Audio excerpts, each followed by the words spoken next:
여러분 오늘은 잘 아시는 대로 부활절입니다. 부활의 기쁨과 부활의 영광이 여러분 가정과 여러분에게 임할 수 있기를 주의 이름으로 축원합니다.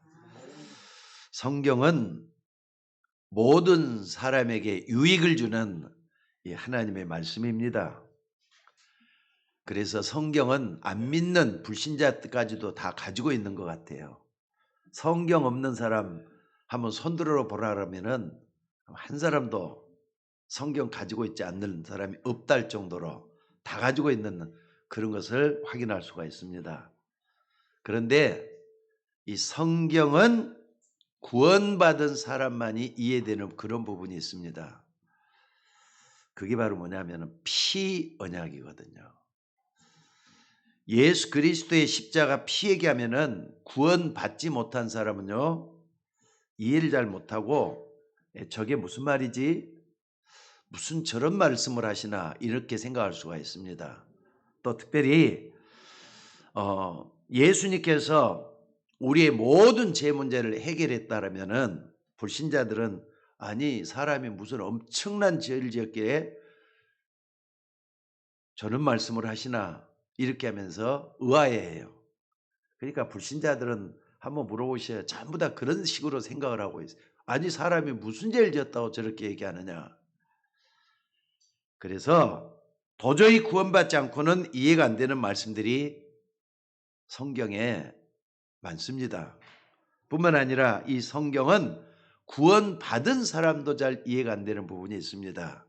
그래서 요한 칼빈 같은 사람은요, 나는 성경을 풀 만한 능력이 부족해 가지고 절대로 요한계시록은 해석을 못 하겠더라 이런 얘기를 해요. 그러니까 요한 칼빈 같은 사람은요. 66권 그러니까 65권은 전부 다 주석을 다 했어요. 근데 마지막 요한계시록은 주석을 하지를 않았습니다. 그래서 저도 요한 칼빈 주석을 가지고 있는데 요한계시록 주석이 없습니다. 참 겸손한 분이잖아요. 사실 아무리 똑똑하고 많이 배운 사람이라고 해도 하나님의 말씀을 다 이해하기는 불가능할 것 같아요. 그런 중에 예수님의 부활은 특히 이해가 어려운 그런 부분이기도 합니다. 한 생각을 한번 해보세요. 십자가에 못 박혀가지고 처절하게 죽은 그 예수님이 살아나시고 부활했다.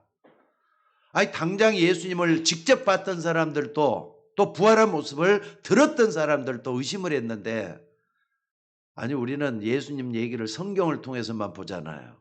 그러니까 쉽게 이해가 되겠느냐고요. 그러니까 의심하는 건 당연한 거고 이게 말이죠. 무슨 말인가 하는 것도 불신자들 이해할 만도 할 것 같아요. 그런데 이상한 것은요. 이런 사실이 구약 성경에 전부 다 예언이 되어 있었다고 하는 사실입니다. 구약과 신약 이거 지금 이렇게 딱 보면 성경 책 한 권으로 딱 붙어 있잖아요. 구약 성경이 먼저 나오고 신약 성경이 나중에 나오고. 근데 옛날에는 전부 다 책 한 권씩 돼 갖고 있었어요. 인쇄술이 발달이 안 돼 갖고 있으니까 파피루스라고 하는 그런 것으로 전부 다 말이죠. 필사를 했어요. 사람들이 직접 베꼈다니까요. 그런 중에 구약 성경이 39권도 말이 나중에 이렇게 편집이 돼서 39권이지 옛날에는 여기저기 흩어져 갖고 있었고 진짜인지 가짜인지도 모를 정도로 성경이 흩어져 갖고 있었어요. 그래서 이 성경을 그래도 말이죠. 고고학자들이 연구를 해보니까 옛날에 쓴 책인데도 예수님이 태어날 것 예언을 해놨어요. 또 뿐만 아니라 그 예수님께서 메시아로 오셔서 십자가에 못 박혀 죽을 것까지 예언을 해놨어요. 참 여러분들 이상하지 않습니까? 예수님 당시의 사람들은 예수가 분명히 부활할 것이 예언되어졌는데도 믿지를 않았습니다. 심지어 3년 동안 따라다녔던 제자들도 예수님 부활한다 말은 들었는데 아마 믿어지지를 않았던 것 같아요. 예수님이 십자가 못 박혀 죽었을 그때도 말이죠. 심지어 제자들은 다 도망갔잖아요. 한 명도 예수님 주변에 없었어요. 예수님을 따라다니면서 바로 예수님 발밑에서 메시지를 들었던 막달라 마리아도 예수님이 부활할 것이라는 것을 안 믿었던 것 같아요. 그걸 어떻게 할 수 있느냐? 예수님이 죽고 나서 제일 먼저 예수님께 찾아온 측근이 누구였냐면 막달라 마리아, 다른 마리아였다 그랬는데 뭘 가져왔느냐? 기름을 가져왔다 그랬거든요. 기름을 가져왔어요. 근데 그 기름이 뭐 하느냐? 시체가 말이죠. 썩을 때 이제 하루가 지나고 이틀이 지나고 그러잖아요. 근데 거기는 뭐 지금처럼 냉동 시절이 전혀 없었어요. 그러니까 뭐 하냐? 여러분 중동 지방에는 날이 하루만 해도 몇 도까지 올래? 30도, 40도, 뭐 40도, 50도까지도 올라가잖아요. 그 뜨거운 날씨가 금방 시체가 부패되질 않겠어요? 그러니까 악취나는 걸 막기 위해서 기름을 가져간 거란 말이에요. 그러니까 막달라 마리아도 기름을 가져간 거 보면은 진짜 믿지를 안 했던 것 같아요. 분명히 부활한다고 얘기했는데 안 믿었단 말이에요. 더군다나 유대인들은 더 안 믿었습니다. 예수님을 십자가에 처형했는데 그 사람들이 예수님 부활할 거라고 얘기하니까 말이죠. 무슨 소리를 그런 소리를 하느냐. 다 그랬어요. 로마 정부는 한 단계 더 위로 해석을 했습니다. 저 무리들이 분명히 수작을 부릴 것 같으니까 무덤을 지키라는 거예요. 아니 3일간만 3일도 얘기를 했으니까 3일간만 무덤을 지켜가지고 해라. 그래서 말이죠. 로마 군인들과 유대인들을 모아서 중대급, 그러니까 군인들 하면은 중대가 30명, 60명 정도 된다네요. 그 사람들이 무덤 주변을 지키게 만들었단 말이에요. 그런데 진짜 희한한 일이 벌어진 것은 예수 그리스도께서 부활하셨습니다. 도대체 어떻게 예수님이 살아났다 이 말입니까? 본 사람은 가장 가까이 있어야 될 제자들인데 제자들도 그걸 먼저 보지를 못했어요. 누가 봤느냐? 무덤을 지키는 무덤지기가 제일 먼저 봤어요. 유대인의 무덤은요 우리나라처럼 이렇게 횡혈식이 아닙니다. 그러니까 밑에 매립식, 그러니까 무덤 그 구멍을 파가지고 거기에다 시신을 묻잖아요. 근데 그렇게 돼갖고 동굴식으로 돼갖고 있어요. 옆에다 동굴을 파가지고 거기에 더 돌로 콱 이렇게 막는단 말이에요. 그러니까 여러분들 유대인의 무덤은요 돌만 치우면은 그 무덤에 얼마든지 들어갈 수가 있는 그런 식이에요. 그러니까 여러분들 생각을 한번 해보시기 바랍니다. 군인들이 지키고 있었는데 3일쯤 지난 새벽에, 말하자면은 언제냐? 일요일이잖아요. 일요일 날 우리가 솔직히 말해서 일요일 날 예배를 드리는데 원칙은 안식일이 맞습니다. 토요일이 맞는데 일요일을 지키는 이유가 뭐냐? 부활하신 주님 때문에 주일로 바꿔진 것뿐이에요. 여러분들 부활의 축복이 여러분에게도 임할 수 있기를 주의 이름으로 축원합니다. 우리는 구약을 쫓아가는 사람이 아니라 예수 그리스도의 십자가와 부활을 믿기 때문에 주일날 모든 기독교인들이 주일날 예배를 드리게끔 돼가고 있어. 그러니까 전부 성경적으로 그렇게 하는 것들이에요. 요한복음 20장 1절 9절에 보면은 안식 후 첫날이라 그랬습니다. 이날이 바로 주일을 의미하는 거예요. 돌문 사이에 아마 빛이 비쳐 나오는 거죠. 그러더니 큰 돌문, 그러니까 사람이 한두 명만으로는 절대로 말이죠 열 수가 없는 그런 돌문인데 그 돌문이 열면서 예수님이 나오셨다는 겁니다. 여러분 한번 생각을 해보세요. 이게 가능한 일인가? 그 현장으로 여러분들이 직접 한번 여행을 한번 해보시기 바랍니다. 그게 가능한 일인가? 그래서 이런 사실이 너무 놀라서 어떤 군인은 그 자리에서 졸도를 했다 그래요. 그 상황을 여러분들이 한번 상상을 해보면 예수님이 부활했다. 이렇게 해서 대제사장에게까지 보고가 들어갔습니다. 예수가 정말 살아났단다. 상식적으로 이게 말이 되느냐? 웅성웅성 여기저기서 전부 다 예수님 부활했다는 이 말 때문에 말이죠. 이제는 뭐 사람들이 완전히 뒤집혀지고 있는 거예요. 유대인들이 보니까 큰일이 난 겁니다. 특히나 사내들인 공회원들, 정치인들, 이 사람들이 정치인들이잖아요. 정치인들이 제일로 겁을 내는 게 뭔 줄 아세요?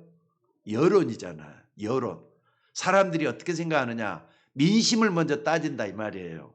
그래서 잘못하면은 이 여론이 잘못해서 흘러갈 것 같은데 큰일 났다는 거예요.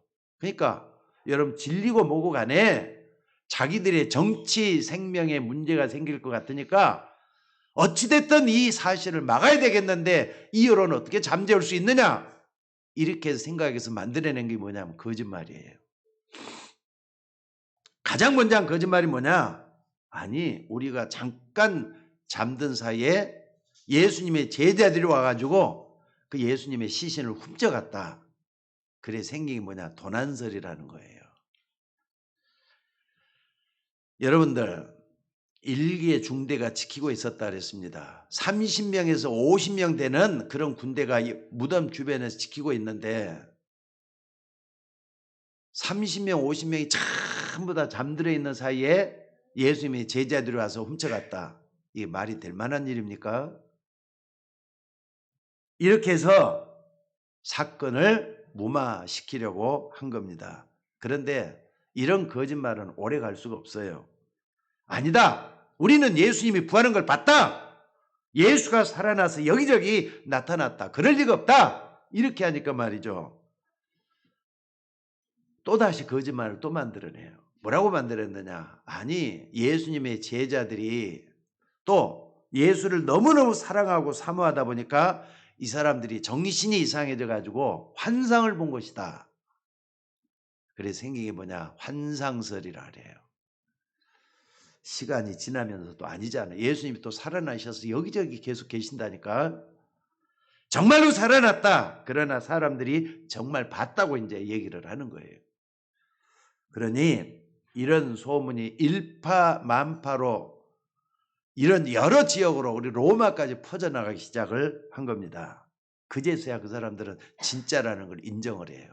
아, 예수님 살아나는 게 맞구나. 아, 우리가 예수를 이렇게 옆구리를 찌르고 못을 바꾸려 가고 다 죽인 줄 알았더니 덜 죽이지 않고 그분이 기절했나 보다 해갖고 나온 게 또 기절설이에요. 참 거짓말도 하려면 끝이 없는가 봐요. 이렇게 말이죠. 도난설, 환상설, 기절설 이렇게 갖고 막 퍼져나간 거예요. 그러니까 지금까지도 역사 속에 딱 보면은요. 역사를 공부해 보면은 가짜로 퍼져나간 것들이 종교 속에도 많이 퍼져 들어갔고요. 이게 이슬람 세계까지 퍼져나가요. 그래서 코란을 형성하는 데 상당히 역할을 많이 한 걸 볼 수가 있습니다. 또 뿐만 아니라 우리 기독교 안에도 들어와서 파고 들어와 가지고 여러분들 천주교 말이죠. 나중에 교황 생기는 것도 이런 부분이 많은 영향을 받았던 것 같아요. 여러분들 이 세 가지 그러니까 도난설, 환상설 그리고 기절설 이것이 가짜라면은 이걸 반증을 해야 될 거 아니에요. 반대편에서 생각해가지고 맞다는 걸 우리가 확인해야 될 거 아니에요. 그러니까 여러분 봐봅시다. 도난설, 예수님의 제자들을 훔쳐갔다 이 말은요. 훔쳐갔기 때문에 무덤에는 예수님의 죽은 시체가 없었다는 걸 증명하는 거예요. 그리고 또 뿐만 아니라 환상설. 아니 환상설이라는 그 자체가 뭘 의미하는 겁니까? 분명히 그걸 본 사람이 있다는 걸 반증하는 거잖아요. 예수님이 살아났다는 걸 본 사람이 있기 때문에 환상설까지 나왔다 이 말이죠. 그리고 기절설 이게 무슨 말입니까? 기절했다는 그 자체는 뭘 의미하는 겁니까? 살아났다는 것을 반증하는 거예요. 그러니까 여러분들 이건 아무리 말을 해도 거짓말일 수밖에 없다는 게 반증으로 우리는 증명해낼 수가 있습니다. 더 충격받았던 사람들은요. 이제 그동안 3년 동안이나 따라다니던 제자들이었던 것 같아요. 지난주에도 베드로에 대해서 제가 설교를 했습니다마는 여러분 베드로가 어떤 사람이죠? 예수님 잡혀갔을 때 뭡니까? 십자가를 따라서 갈고리산 올라갔을 때 예수님을 부인하고 또 뿐만 아니라 예수님을 저주했던 장본인이 예수님의 수제자 베드로였어요. 이렇게 예수님이 부활할 줄 알았다면은 끝까지 한번 예수님 옆에 있으면서 예수님 같이 갔을 텐데 아마 후회도 많이 했을 거예요. 아, 예수님 부활했단 말이 이제 나중에 들은 거예요. 여러분들 이게 도대체 이해가 되십니까? 도무지 사람들이 볼 때는 예수님의 부활이 이해가 안 되는 겁니다. 옥신각신하면서 말이 굉장히 많아졌어요. 그럼 예수님 부활했다면은 이제 자꾸 이렇게 들려오니까 말이죠. 그 부활한 주님이 승천했다는 말인가? 어디로 갔다는 말인가? 이제 이런 것들이 계속 퍼져나가기 시작하는 거예요. 자, 여러분들 여기까지가 바로 예수님 주변에서 일어났던 그런 사실입니다. 여러분 꼭 기억을 해야 될 게 있어요. 2022년 부활절 이 아침에 여러분들이 꼭 좀 기억하면서 말씀을 딱 붙잡아야 될 게 하나 있어요. 그게 뭐냐? 고린도전서 15장 23절입니다. 그러나 이제 그리스도께서 죽은 자 가운데 다시 살아나사 잠자는 자들의 첫 열매가 되셨도다. 여러분들 이 말이 무슨 말인가를 여러분들이 좀 뼛속같이 좀 사무침에 알아야 될 것 같아요. 잠자는 자들의 첫 열매가 됐다 그랬어요. 성경에 기록된 것을 보면요. 저나 여러분들이 때가 되면 다 이 땅을 떠나게 돼요. 죽는단 말이에요. 죽고 난 다음에 반드시 심판이 있다 그랬어요. 사람이 한 번 죽는 것은 정하신 일이요. 그 후에는 뭐라 그랬죠? 심판이 있다 그랬어요. 심판이 있고 죽고 나면 어떻게 되느냐? 지옥을 가든지 천국을 가든지 반드시 그렇게 된다 그랬어요. 그런데 성경에서 이렇게 단순하게 지옥 간다 천국 간다 이렇게 얘기를 하고 있질 않아요. 여러분들 잘 아는 누가복음 16장 19절 31절에 부자와 나사로 비유도 보면요. 부자가 죽었을 때 어디로 갔다 그랬죠? 음부로 갔다 그랬거든요. 저가 음부에서 고통 중에 이렇게 표현을 하고 있습니다. 이 음부는 또 지옥과 또 다른 곳인 것 같아요. 똑같이 여러분들 이런 부분을 좀 생각해 보면서 오늘날 똑같이 제일 지은 사람들도 가는 감옥이 있어요.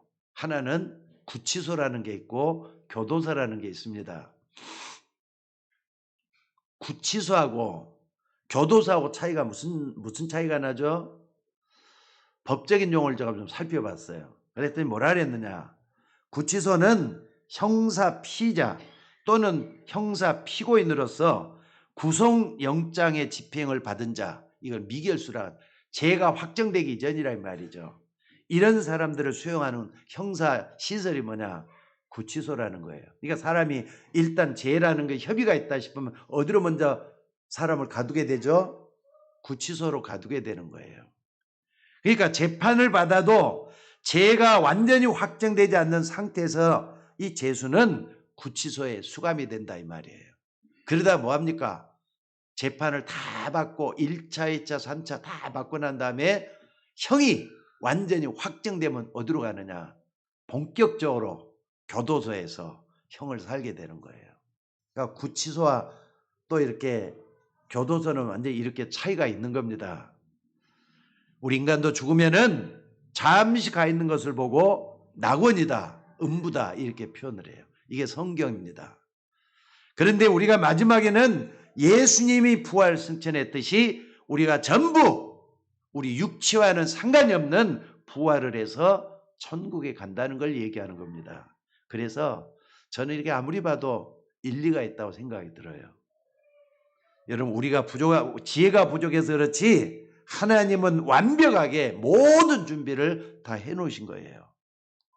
그렇다면 여러분들 도대체 우리가 믿는 예수님은 누굽니까? 예? 왜 성경에는 그가 십자가에 죽을 것이라고 예언을 했고 또 부활을 할 것이라고 예언을 해놨느냐 이 말이에요. 그 여러분들 성경 절대로 함부로 판단하지 마시기 바랍니다. 성경은 하나님의 말씀이 분명히 맞습니다. 무슨 말인지 알겠습니까? 성경을 가지고 의심하거나 제멋대로 해석해서도 안 됩니다. 왜 성경에는 예수님이 죽을 것을 예언하고 또 그분이 부활할 것까지 예언했느냐 이 말이에요. 아니면은 예수님을 십자가에 못 박았는데 살아났다는 것. 물론 그것이 사건이 될 수가 있습니다. 문제는 뭐냐? 예수님의 사건이 구약에서부터 신약까지 전부 다 예언인과 성취로 만들어져 갖고 있다는 사실이에요. 그 중심에 뭐가 있느냐? 십자가와 부활이 있습니다. 여러분들 어째서 예언된 그대로 예수님이 살아난 겁니까?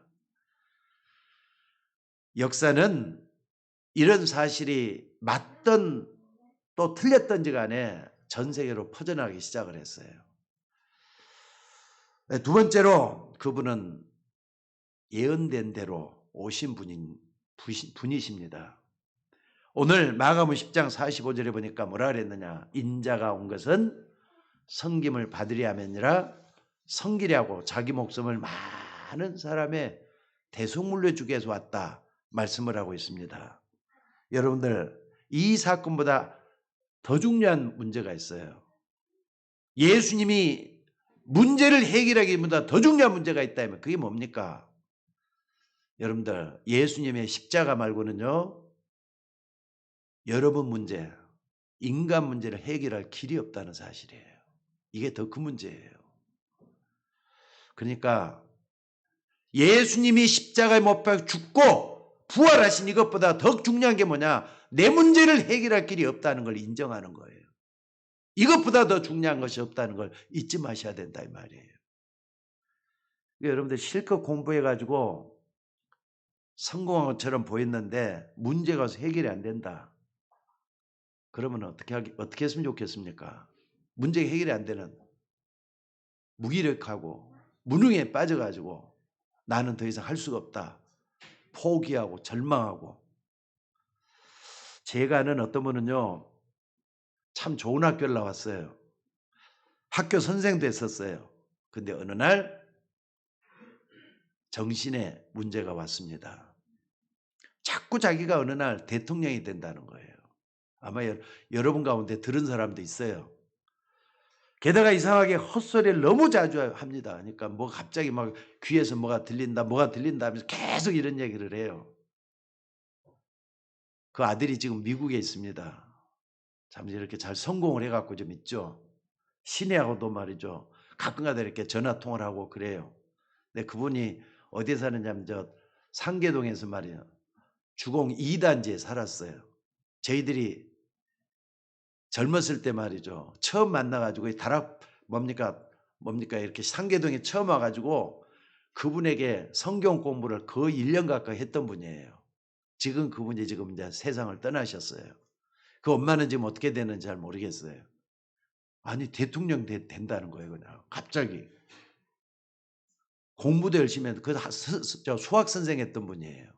근데 여러분 이게 어떻게 된 거냔 말이에요. 근데 그분만 그러겠어요? 우리 주변에 이런 사람 너무 많아요. 참 많아요. 우리가 사각지대 알지 못하는 데서 이런 일이 일어난 사람들이 너무 많다니까. 여러분 도대체 인간이 왜 그렇습니까?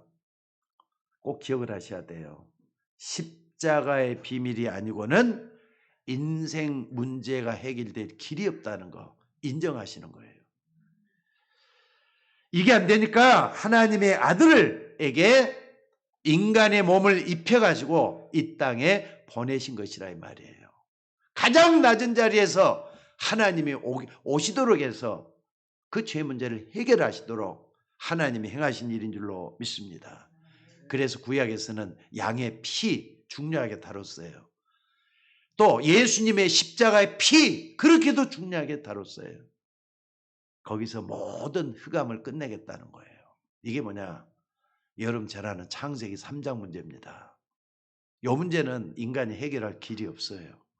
어떤 영웅 호걸도 해결하지를 못해요. 그래서 택한 백성 이스라엘이 출애굽기 3장 18절에 보니까 피 언약을 바른 날 애굽에서 해방됐다고 하신 것입니다. 그러니까 이 말은 보통 말이 아닙니다. 여러분들, 인간은 저주, 사단, 그리고 지옥 권세를 이길 수가 없습니다. 이걸 인정하는 거. 아, 나도 잘못하면 저주받을 수가 있어. 나에게도 재앙이라는 게 찾아올 수가 있어. 아, 나에게도 말이죠. 사단이 건들면 꼼짝을 못할 수가 있어. 나도 예수님 아니고는 지옥 갈 수밖에 없는 인생이야. 이렇게 인정하는 거. 여기서부터 시작을 하셔야 돼요. 그러니까 이걸 갖다가 칼빈 같은 사람은 전적 무능이라 그래요. 인간의 전적 무능, 전적 타락이라 그래요. 그러니까 요한 칼빈 같은 사람은요, 인간의 실존을 가장 정확하게 꿰뚫어 본 사람이 요한 칼빈입니다. 그래서 하나님은 처음부터 이것을 해결하시고 메시아를 보내겠다고 예언을 하셨어요. 이렇게 하나님이 다 해놓으신 걸 우리는 어떻게 하느냐? 믿기만 하면 된다고 말씀을 하셨어요. 그래서 요한복음 3장 16절이 그렇게도 중요한 겁니다. 하나님이 세상을 이처럼 사랑하사 독생자를 주셨으니 이는 저를 믿는 자마다 멸망치 않고 영생을 얻게 하려 하심이라. 아멘. 그 예수 믿는 사람들은요, 요한복음 3장 16절 항상 좀 기억하셔요. 어려움이 찾아오고 힘들고 고통스럽고 말이죠. 절망이 보이거나 멸망치 않고 영생을 얻게 하심이라. 이 말씀을 기억하시면 돼요.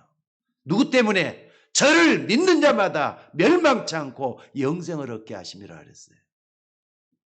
그런데 우리는 그동안에 시험도 치고 부지런히 일해서 월급 받고 사업을 하고 이런 일에 너무 익숙하다 보니까 하나님께서 행하시는 엄청난 일이 말이죠.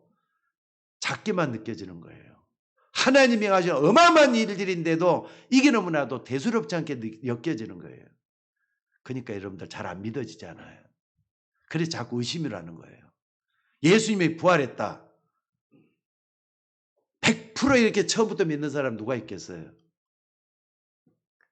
여러분들, 지금도 존재하고 있는 사단은 아무도 이길 수가 없습니다. 심지어 고린도후서 4장 4절에 뭐라 그랬느냐? 그 중에 이 세상 신이 믿지 않는 마음을 혼미케 해서 그리스도의 영광의 복음의 광채를 비치지 못하게 한다 그랬어요. 혼미케 하고 있다니까. 지금도 똑같아요. 여러분들에게 의심을 주고 여러분에게 말이 자꾸 이렇게 뭡니까? 헷갈리게 만들고 혼란스럽게 만들고 특별히 제일 무서운 게 뭔 줄 아세요? 주변 환경에 영향을 받아가지고 말씀을 제대로 듣지 못하게 하는 그런 것들이에요. 이런 것들로 인해서 복음을 직접 믿지 못하게 만드는 그런 역할을 사단이 하고 있다는 사실이에요. 그런데 그리스도께 뭐 했다 그랬느냐? 그 사단의 머리를 깨뜨렸다고 돼 있어요. 아멘? 이것보다 더 크고 엄청난 복음은 없어요. 대속물로 갚아야 되는데 우리가 죽어야 되니까 대신 죽으심으로 모든 흑암 권세를 끝냈다는 말입니다. 그래서 고린도전서 15장 3절에서 5절에 보니까 그리스도께서 성경대로 죽으시고 성경대로 살아나셨다. 이렇게 기록이 되고 있습니다. 어째서 그렇습니까? 여러분들 이게 정말로 이해가 된다면요. 그리고 100% 믿어진다면은 여러분은 변화가 100% 될 수밖에 없다는 걸 믿으시기 바랍니다. 성경에는 굉장히 중요한 단어가 몇 개 있어요. 처녀가 잉태의 아들을 낳을 것이다. 여러분들에게 100% 믿어져야 돼요. 옛날에 저는요, 어떻게 처녀가 잉태한단 말이지? 처녀는 남자를 전혀 보지도 못하고 가까이 경험도 못 해봤는데 믿어진다. 처녀가 얘기를 한다는 게 분명히 뭔가 수가 있겠지 하는 생각으로만 하지 100% 믿어지지를 않았더랬어요. 근데 여러분 이 말이 무슨 의미입니까? 우리 인간은 아무리 훌륭하고 우리 인간은 아무리 지혜가 뛰어나도 하나님이 될 수가 없고 그리스도가 될 수 없다는 말이에요. 반대로 생각을 해봐요. 여인의 우선 반대가 뭔가? 남자의 우선들이잖아요. 남자의 우선들은 어느 누구도 그리스도 될 수 없다는 말이 여인의 후손에 말씀을 주고 있는 의미입니다. 제 이름이 여러분들 뭐 다 알잖아요. 김상현이라고. 근데 제 성씨는 뭐죠? 김씨예요. 저 김씨는 제가 태어나니까 주어져 갖고 있는 성씨예요.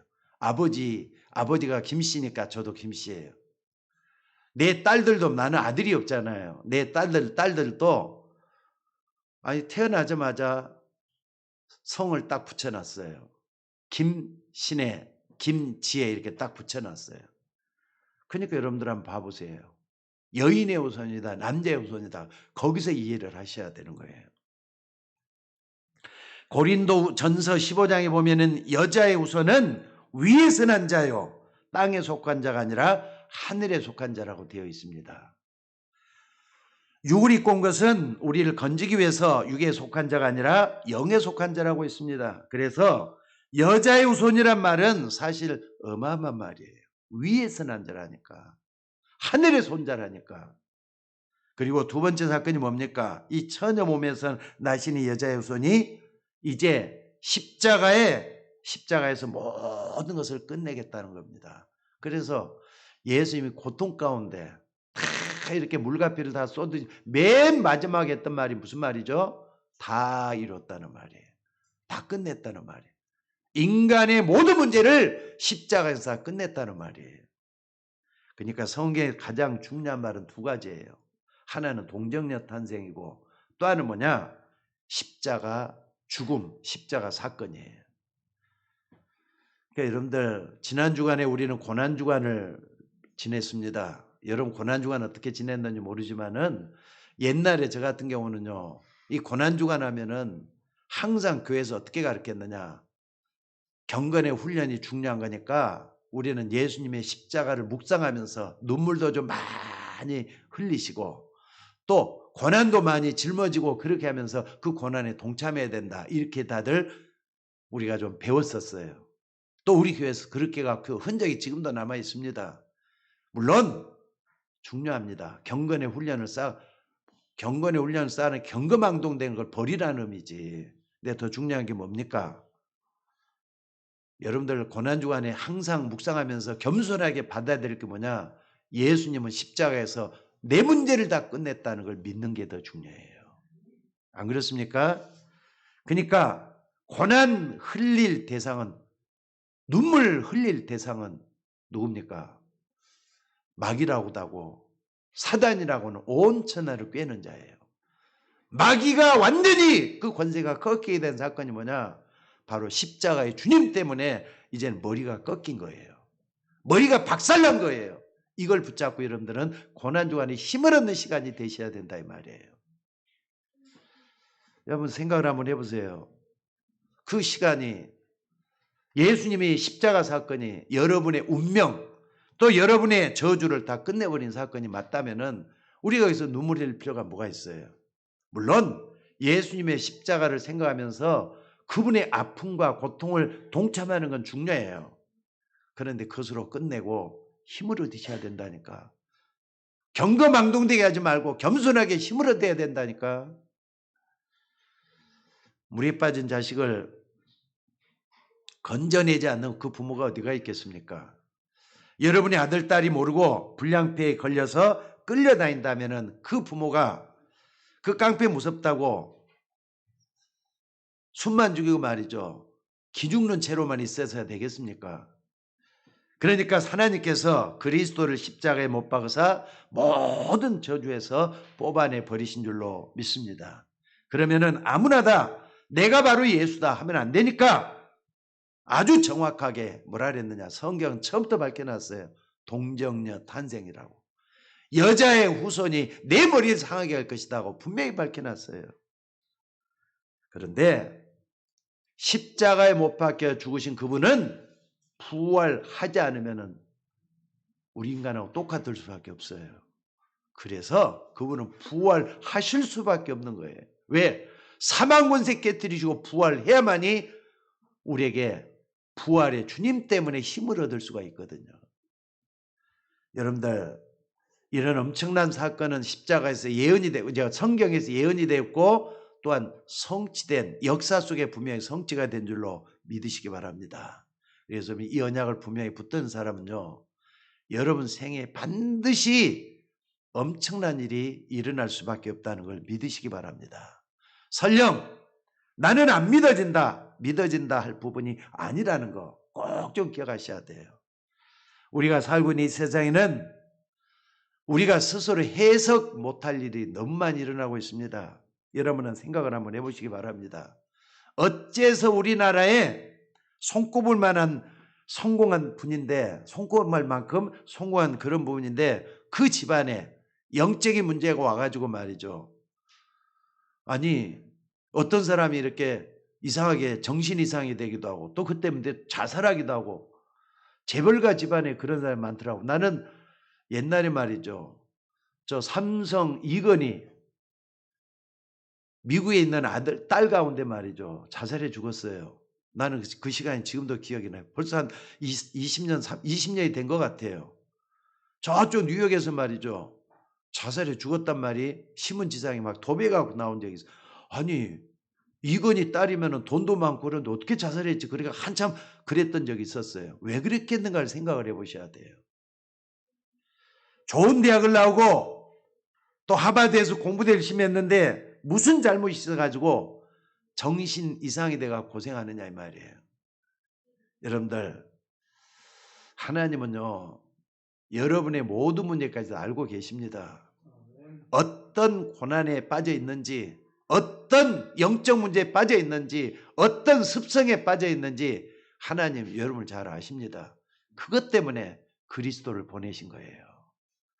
여러분 그것 때문에 십자가에 못 박혀 죽으시면서 여러분의 모든 저주 재앙을 그 십자가에 없애버리신 거예요. 믿으셔야 될 줄로 믿습니다. 그래서 여러분들 항상 세상을 누가 이렇게 악하고 끔찍하게 만들고 있는가 보셔야 돼요. 요한복음 10장 10절에 분명히 얘기했어요. 도적이 온 것은 도적이 왜 오죠? 이 땅에 죽이고 멸망시키고 그래서 도적이 왔다 그랬어요. 요한복음 10장 10절에 하늘에서 떨어진 이 사단이 이렇게 만들었기 때문에 하나님은 여인의 후손을 보내서 사단의 군세를 깨뜨리겠다고 말씀하신 것이 여러분들 오늘 말씀의 주제입니다. 그래서 여러분들 좀 생각을 좀 많이 바꾸시길 바랍니다. 여기서도 자꾸 해결 못하고 또 믿지 못하면 어떻게 해야 되느냐. 또다시 옛날로 또 돌아가야 돼요. 그래서 예배 하나 드리면서 모든 삶의 결론을 다 내리셔야 된다 이 말이에요. 십자가에서 사단의 권세, 여러분이 받아야 될 저주를 다 없애버렸다 이 말이에요. 그게 십자가예요. 여러분들 이걸 나타내시는 뭐냐? 하나님 사랑이에요. 아까도 요한복음 3장 16절 말씀을 했습니다마는 3장 16절에만 그게 있는 게 아닙니다. 로마서 5장 8절에 보니 뭐라 그랬느냐? 우리가 아직 죄인 되었을 때 그리스도께서 우리를 위해서 죽으심으로 우리에게 대한 하나님의 사랑을 확증했다 그랬어요. 그리고 이 중요한 일을 아무나 혼련을 줄 수 없으니까 오직 그리스도야만 돼요. 그 어떤 다른 데서 찾으려고 하면 안 된다 이 말입니다. 그래서 천하인간에 구원 얻을 만한 다른 이름을 우리에게 주신 적이 없다 그랬어요. 성경대로 죽으시고 성경대로 살아나신 그분은 예수 그리스도인 줄로 믿습니다. 부활하신 주님 그러면 어떻게 되는 겁니까? 이제는 원래대로 되셨어요. 보좌 우편에 앉으셔서 이 땅을 다스리고 여러분에게 힘을 더해 주시며 여러분의 기도를 듣고 계신다 이 말이에요. 여러분들 그래도 이제는 하나님을 단신론, 하나님 한 분이다는 걸 알지만은 단신론으로 믿어서는 안 됩니다. 성경은 하나님 할 때는 삼위일체 하나님을 얘기해요. 성부 하나님, 성자 예수님, 성령 하나님. 그러니까 삼위일체 하나님, 우리의 모든 것을 관장하는 하나님이세요. 성부 하나님 우리에게 말씀을 주시고 말씀을 이루어 가셔요. 성자 예수님은 그리스도로 이 땅에 오셔서 우리를 구원해 주시고 구원을 완성시키고 계셔요. 성령 하나님은 어떤 분이냐? 여러분에게 능력을 주시는 하나님이에요. 이분을 갖다 우리는 삼일체 하나님이라고 말씀하고 있습니다. 근데 어떤 사람이 말이죠. 하나님을 내가 봤다. 아니 어떻게 그렇게 말한 분이 있어요. 저도 하나님의 음성을 들었지만 그걸 너무 그렇게 말이죠. 내세우면서 그거 전부 다라고 얘기를 하지는 않습니다. 그러니까 하나님 참고로만 하면 돼요. 근데 어떤 사람 이걸 가지고 계속 떠들어내는 사람들이 있어요. 이것 때문에 굉장히 문제가 된 것이 많습니다. 제가 지금도 말이죠. 젊은 시절에 한 30년 전으로 기억을 해요. 이장님이라는 목사가 말이죠. 어디서 성경을 배웠는지 모르지만은 이 휴거를 주장을 해가지고 사회적으로 엄청난 무리가 된 적이 있었어요. 왜 그랬느냐? 이장님이 만드는 때는 그 성교회가 뭐냐면 다미 성교회라는 데거든요. 다미 성교회. 혹시 들어본 적 있습니까, 여러분들? 다미 성교회 뭐냐? 다가올 미래를 대비하라. 이런 책을 이장님 목사가 썼어요. 책을 써가지고 물론 엄청나게 파져나갔죠. 책이 많이 팔리기도 했어요. 다가올 미래를 대비하라. 다가올 미래. 그래서 앞자만 딱 따가지고 다미 성교회 이렇게 했어요. 그래갖고 엄청나게 말이죠. 교회가 말이죠. 이렇게 하는데 전국에 250개 교회 정도로 해가지고 휴거를 부리짖고 막 그랬던 적이 있었습니다. 휴거. 그러니까 말이죠. 당장에 24 지난 후에는 24시간이 그러니까 24가 지난 후에는 예수님이 재림해서 우리 모두가 들림 받는다. 휴거라는 게 들림 받는다는 말인데 이게 퍼져나가기 시작을 했어요. 그러니까 요걸 진짜 믿었던 사람들이 어떻게 하느냐. 당장에 말이죠. 모든 걸 변화시키자는 거예요. 돈, 또 뿐만 아니라 이 사람들이 뭐가 있느냐. 자꾸 이렇게 하면서 여러 가지 말이죠. 문제가 많이 터져나기 시작을 했어요. 집도 팔아넘기기도 하고 돈도 다 갖다 바치기도 하고 삶의 말이 송두리째 변하기도 하고. 그래서 그때 당시 쪽에 이렇게 좀 찾아보니까 어떤 내용이 있었느냐면요. 어떤 사람은 고압선 철탑에다가 목을 매 자살하기도 했대요. 왜 그랬는가 난 잘 모르겠어요. 또 뿐만 아니라 한 임산부는 어렵게 가진 첫 아기를 낙태하는가 하면은 또 9살, 6살 된 어린 남매를 납치하듯 데리고 나가서 잠적해버리는 그런 아빠도 있었다 그래요. 그러니까 젊은 사람들이잖아요. 심지어 일가족 5명이 한꺼번에 바로 이 다미 성교를 통해서 증발해버린 그런 사건도 있었다고 합니다. 결국 전국 곳곳에서 이렇게 무리를 일으키면서 엄청난 사건이 벌어졌는데 이렇게 주도했던 이장님 목사는 어떻게 됐느냐. 여러분들 이 사람이 말이 신도들에게 개인 계좌로 무려 당시 돈 34억 4천만 원을 받아가지고 사기죄로 연행이 됐어요. 그리고 감옥에 들어가 있으면서 이 사람들이 말했던 10월 28일 그러니까 대망의 1999년 92년 10월 28일 날 이 이장님은 교도소에서 10월 28일 맞이한 거예요. 그럼 10월 28일 날 휴거 사건이 일어났어요? 안 일어났어요? 안 일어났어요. 그러니까 이 사람들이 주장했던 게 뭐냐면요. 어린아이로부터 많은 사람들이 귀에다 대고 뭐라 그러냐. 10월 28일 날 휴거 사건이 일어난다고 전부 다 귀로 들었다는 거예요. 그것도 어린아이에서부터 많은 사람이 들었다는 거예요. 그럼 이게 대가적으로 어떻게 되는 겁니까? 나는 그 현장에 직접 보질 못했으니까 듣기만 들었지. 나는 이게 뭐가 뭔지 모르겠어요. 여러분 이게 뭡니까? 그러니까 하나님이 귀에다가 직접 대고 뭔가를 들려줬다고 사람들이 잘못 알아들었다 이 말입니다. 여러분들 만약 이게 사실이라면요. 사단의 소리, 귀신의 소리 아니고 뭐겠습니까? 귀신의 소리란 말 이해가 됩니까? 경험을 좀 해보셔야 돼요. 여러분 우리 주변에 이 귀신의 소리 제일 많이 듣는 사람도 있어요. 그게 누군 줄 아세요? 무속인들이에요. 무속인들은 이런 걸 날마다 들어요. 수시로 들어요. 여러분들 딱 볼 때 말이죠. 뭐가 보인대. 보면서 말이죠. 저 사람 뭐가 있네. 저 사람 지금 이렇게 앞으로 어떻게 될 것이네. 다 보고 얘기를 해요. 여러분 그거 너무 좋아하지 마시기 바랍니다. 세 번째로 여러분들 하나님은 우리 눈에 보이질 않습니다. 말씀으로만 직접 역사하셔요. 그런데 잠깐 보이도록 오셨어요. 사람을 건지기 위해서 사람의 몸을 입고 잠깐 오셨는데 바로 그분이 누구냐? 그리스도이십니다. 그리고 이 구원의 결정적인 사건이 십자가 사건을 완성하시고 하늘 보좌에 앉으셔서 성령으로 지금도 역사하고 계셔요. 그러니까 여러분들 부활하신 주님 지금 뭐 하는 겁니까? 성령으로 지금도 역사하고 있어요. 성령을 뭐라고 하죠? 진리의 영이라 그래요. 성령을 뭐라고 하죠? 부활의 영이라고 해요. 하나님의 영이라고 해요. 또 예수의 영이라고 해요. 장래의 영이라 그래요. 성령으로 역사하신다 이 말이에요. 그렇기 때문에 성령께서 여러분 안에 계시기 때문에 여러분 절대로 망할 수 없습니다. 자, 따라서 한번 합시다. 사람이 성령이 아니하고는 성령으로 아니하고는 예수를 주시라 할 수 없다. 여러분 안에 성령이 계시는 거예요. 너희 안에 성령이 계신 줄을 너희가 스스로 알지 못하느냐? 그렇지 않으면 버리운 자라 그랬어요. 예수 믿는 사람 속에는 하나님의 영이 임재해 계셔요. 요 다른 말은 뭐라 성령의 내주라 그래요.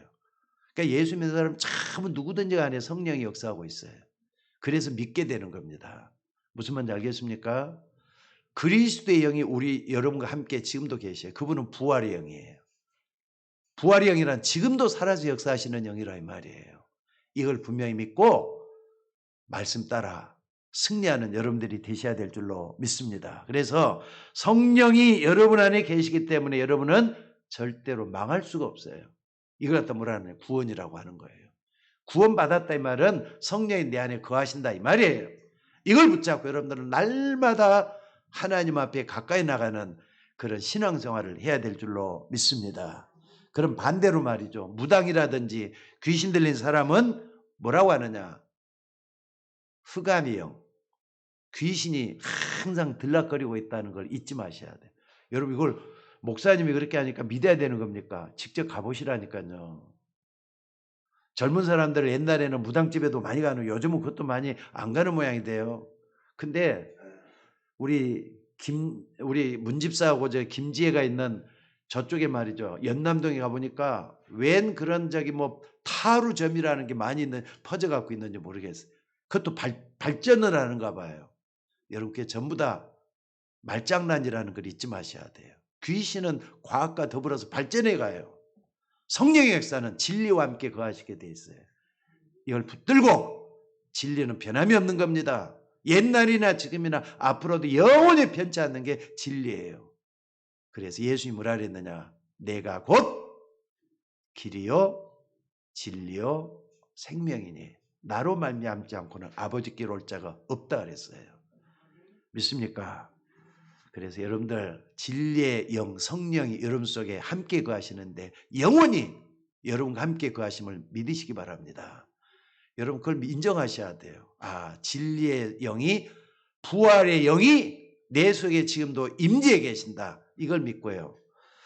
예배소 4장 30절에 보니까 성령을 근심케 하지 말라 그랬어요. 성령은 여러분 안에 거하시는 진리의 영이라 그랬어요. 근식해 하지 말란 말, 근식해 할 일이 있으면 안 되는 거잖아요. 그러니까 가장 좋은 축복을 놔두고 자꾸 엉뚱한 것을 해서 성령을 근심케 해서는 안 된다 이 말이에요. 그게 여러분 속에 거하시는, 그러니까 요즘 우리 박상희 집사님하고 차를 타고 오면은 얘기를 많이 하셔요. 잠을 요즘 못 주무신대. 누군가 이렇게 전도할 분이 하나 딱 이렇게 좀 대상이 좀 나타났는가 봐요. 밤에 자꾸 말씀이 떠오르고 말이죠. 말씀이 움직여가지고 그 말씀을 때문에 어떤 잠을 못 이루신대요. 저는 그게 성령의 역사라고 생각이 들어요. 진리는 떠오르게 하고 생각나게 하고 말씀을 따라서 말이죠. 우리의 결단하게 만들고 인도받고. 여러분 성령의 역사 가볍게 여기서는 안 될 줄로 믿습니다. 그래서 데살로니가서 5장 19절에 보니까 이 성령을 소멸케 하지 말라 그랬어요. 그래서 왜 자꾸 교회에서 성경 말씀을 강조하고 성경 얘기를 하고 또 말씀을 자꾸 전하느냐?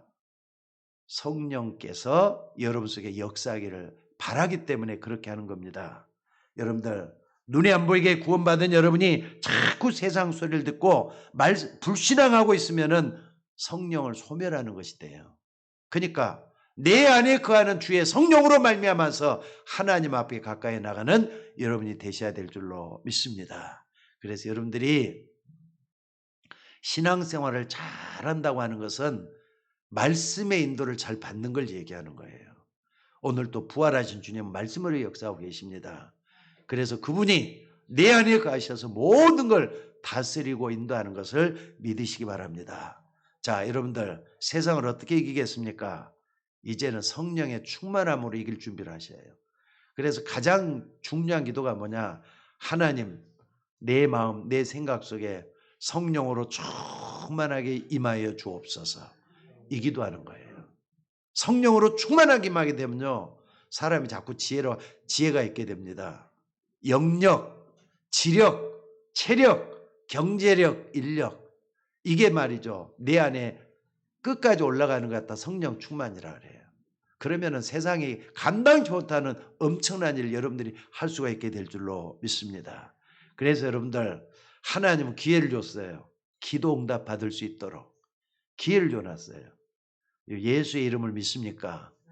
예수의 이름을 믿습니까? 내 이름으로 무엇이든지 너에게 구하면은 내가 시행하겠다 그랬어요. 그러니까 그리스도 이름으로 기도하면 되잖아요. 이제부터는. 정말 한번 해보시기 바랍니다. 예수의 이름으로, 내 이름으로 무엇이든지 내가 구하면 시행하겠다. 여러분들, 우리는 그리스도 이름으로 승리하게 될 줄로 믿습니다. 그리스도 이름으로 응답받을 수가 있어요. 아무것도 염려하지 말고 기도와 간구로 너희 구할 것을 감사함으로 하나님께 아뢰라 그랬어요. 예수의 이름으로 우리는 기도할 수 있습니다. 다 받아낼 수 있다 이 말이에요. 그래서 정말로 믿고 기도해서 하나님의 역사를 보는 여러분들이 되시기를 바랍니다. 지금까지는 너희가 아무것도 구하지 않아서 구하라. 그리하면 받으리니 너희 기쁨이 충만하리라. 예수님의 말씀했던 겁니다.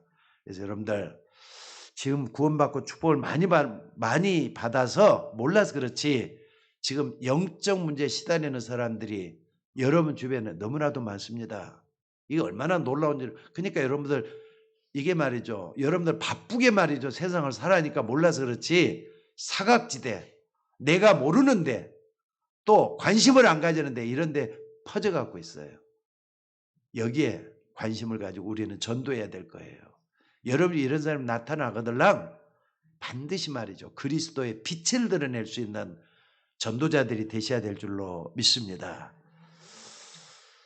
여러분들이 축복을 깨닫고 또 가장 중요한 날이 바로 이 부활주일입니다. 이 부활주일을 뭘 해야 되느냐? 지금 살아서 역사하는 그 하나님을 만나는 축복이에요. 성령으로 역사하는 그분을 만나는 것인 줄로 믿습니다. 부활하신 주님은 하늘 보좌 우편에 계시지만은 여러분들이 말씀을 들을 때, 말씀을 가지고 역사할 때 함께 역사하시는 주님이라고 분명히 말씀을 하고 있습니다. 하늘 보좌 높은, 저 하늘 높은 곳에만 계시는 것으로 착각하지 마시고 그 이름 부를 때 여러분 가장 가까운 데로 다가오셔서 임하시는 그 하나님이신 줄로 믿습니다. 그 주님의 은혜가 여러분 속에 넘쳐나기를 주의 이름으로 축원합니다. 하나님 귀한 말씀들을 감사합니다. 오늘도 주의 말씀을 붙잡고 주의 종들이 승리할 수 있도록 인도하여 주옵소서. 참으로 주의 종들에게 갑절의 은혜와 믿음을 더해 주시고 부활의 능력이 나타나게 임하여 주시옵소서. 주의 종들에게 헛된 거짓말에 속지 않도록 도와주시고 참으로 진리 따라서 말씀의 은혜가 넘쳐나는 믿음의 종들 되도록 역사하여 주옵소서. 부활의 축복이 주의 종들 가정에 임하게 하옵소서. 감사드리며 예수님의 이름으로 기도드리옵나이다. 아멘.